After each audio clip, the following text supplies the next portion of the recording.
Chapter 0.11 Backwards Now by Ben, still writing in the darkest of black inks. As I stared at Angel disappearing into the distance, I wondered what would happen next. Standing on the edge of an adventure is a strange feeling. You never quite know how it will unfold. I smiled at Solo and Escher, feeling very glad that they were going to be with us. Also, I thought, they might be able to keep Invictus in check. Standing on his bright orange board with his shock of green hair, Invictus looked like something from a comic book. I so hoped he wasn't a traitor. As I was thinking how weird he was, I suddenly remembered that we were meant to be arming our minds with hope. I quickly thought of all the great things that had just happened and the roar of hope given to us by Angel and the dragons.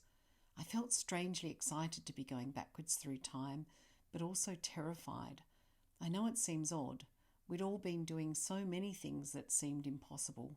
Why was this one worrying me? "Ready?" asked Jax. "As we'll ever be," shouted Solo. Jax raised her arms and yelled, "Backwards! Now!" It was as if we were suddenly in a tornado. Something swept us up into the air and spun us as hard as it could. At first I thought I was going to be sick, but after a while the spinning was nice, sort of freeing. I felt as if every sad or mad or angry feeling was being flung far away from me. I felt energized and alive like never before.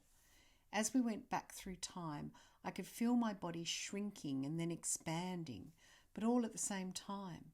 One minute my foot seemed far away and then it was really close. I thought I could hear a baby crying and I wondered if it was me. And then I panicked that I might go so far back in time that I wouldn't even exist. But then I thought, I have to exist. Otherwise, I wouldn't have been able to do what I've already done. As I thought about all of this, there were weird noises and long hissing sounds, and then everything went black.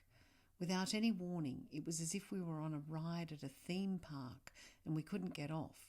We were being hurtled through space and time so fast that we all agreed later that we thought our eyes might explode and our brains. All around me, everything went fuzzy and then sharp and then soft and a bit like ice cream. And then I was freezing. I'm unravelling, I thought, unravelling and letting go of anything and everything that's not necessary.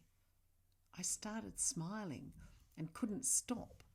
Some light returned and I could see Sky and Frank quite close to me, falling through air, and a little further away was Minnow.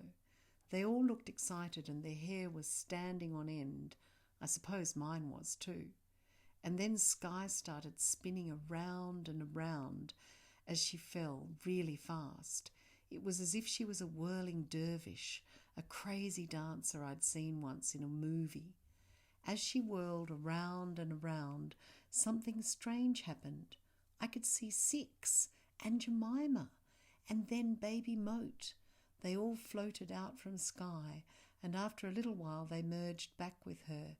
And then, all of a sudden, Six and Jemima separated from Sky altogether and started spinning next to her, their little faces all bright and happy.